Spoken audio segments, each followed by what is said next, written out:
పాము కాటుకు ప్రథమ చికిత్స అలాగే పాము కాటు లక్షణాలు ఎలా ఉంటాయో చెప్తానండి. పాము కాటుకు ప్రథమ చికిత్స అంటే మనం ఇంటి దగ్గర హాస్పిటల్కి వెళ్ళే ముందు మనం తీసుకునే జాగ్రత్తలనే ప్రథమ చికిత్స అంటామండి. పాము కరిచిన వెంటనే ధారాళంగా నీళ్లు పోసి కడగటం కానీ, కుళాయి టాప్ దగ్గర వేసి కడగటం కానీ చేయాలండి.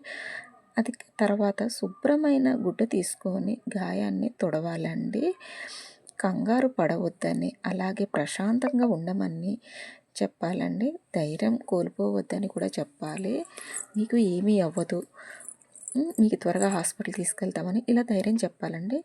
అలాగే ఆ కరిచిన వ్యక్తికి అటు ఇటుగా కదిలించకుండా ఎక్కడో ఒక ప్లేస్లో కూర్చోబెట్టడం కానీ పడుకోబెట్టడం కానీ చేయాలి. అలా చేయటం వల్ల విషం తొందరగా పైకి అంటే బాడీలోకి స్ప్రెడ్ అవ్వకుండా ఉంటుందండి. అలాగే పాము కాటు లక్షణాలు ఏ విధంగా ఉంటాయంటే, పాము కాటు వేసిన తర్వాత 2 ఘాట్లు కనిపిస్తాయండి. అలాగే కాటు వేసిన ప్రదేశంలో తీవ్రమైన నొప్పి, మంట ఉంటుందండి. అలాగే నోటి నుండి నురగ రావటం కానీ, కొంతమందిలో అయితే నోటి నుంచి రక్తం కూడా బయటికి రావడానికి అవకాశం ఉంటుందండి. కొద్దిమందిలో శ్వాస తీసుకోవడానికి కూడా ఇబ్బందిగా ఉంటుందండి. కొంతమందికి కరిచిన ప్లేస్లో వాపు వస్తుందండి. కొంతమందికి శరీరం రంగు మారటం కానీ జరుగుతుంది. అలాగే కళ్ళు తిరిగినట్లుగా కన్ను బొమ్మలు కూడా తిరగటం కూడా జరుగుతుందండి. నాలుక మందమైనట్లు అనిపిస్తుందండి.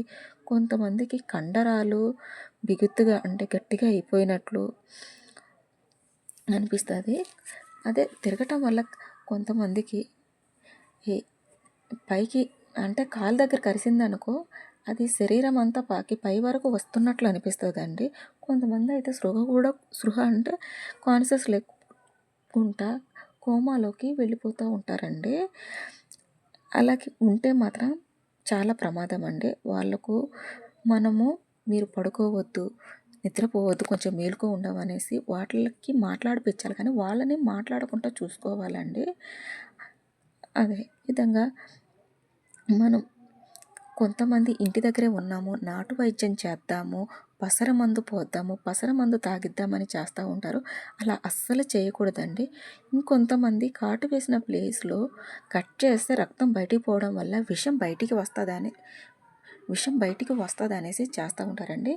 అది కూడా ప్రమాదం అండి. ఎందుకంటే అదే మీరు కట్ చేసిన ప్లేస్ నుంచి ధారాళంగా రక్తం పోయి మనిషి ప్రాణానికే ప్రమాదం అవ్వే ఛాన్స్ ఉందండి. కొంతమందిని నోటి నుంచి కరిచిన ప్లేస్ నుంచి నోరు పెట్టి పీల్చి పక్కకు ఉమ్మేస్తూ ఉంటారు. అది కూడా ప్రమాదం. ఎందుకంటే కరిచిన వ్యక్తి ఆల్రెడీ ప్రమాదంలో పడతారు, ఇలా పీల్చిన వ్యక్తి కూడా ప్రమాదంలో పడతారండి. అలాంటి పనులు అస్సలు చేయకూడదండి. ఇలాగ కంగారు పడకుండా చూసుకున్న తర్వాత వెంటనే అంబులెన్స్కి ఫోన్ చేసుకొని మనము 108 కానీ ఏదైనా ఆటో కానీ ఏదైనా జీప్ కానీ ఉంటే వెంటనే హాస్పిటల్కి వెళ్ళి, మాకు ఈ రకమైన పాము కుట్టింది, నాకు ఈ రకమైన లక్షణాలు ఉంటే మనకు కావలసిన రక్త పరీక్షలు అన్నీ చేసిన తర్వాత వాళ్ళు మనకు యాంటీ స్నేక్ వీనం అనే ఇంజెక్షన్ ఇస్తారు. అది పాము నుంచి తయారు చేసిన ఇంజెక్షన్ వలన మనకు ఎటువంటి ప్రమాదం ఉండదండి. అప్పటి వరకు నువ్వు పడుతున్న ఇబ్బందుల నుంచి, అంటే నీకు జరిగిన ఇబ్బందుల నుంచి బయటపడడానికి, అంటే ప్రమాదం నుంచి బయటపడడానికి అవకాశం ఉంటుంది. అంతకు మించి ఇబ్బంది అనుకుంటే అక్కడ ఉన్న డాక్టర్లే మీకు ఇక్కడ వైద్యం సరిపోదు, మీరు మెరుగైన వైద్యం కోసం ఇంకా పెద్ద హాస్పిటల్కి వెళ్ళవలసి వస్తుందని చెప్తారను.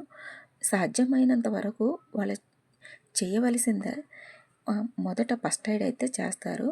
మీరు మాత్రం వీలైనంత తొందరగా హాస్పిటల్కి అయితే వెళ్ళవలసి ఉంటుందండి. Thank you friends.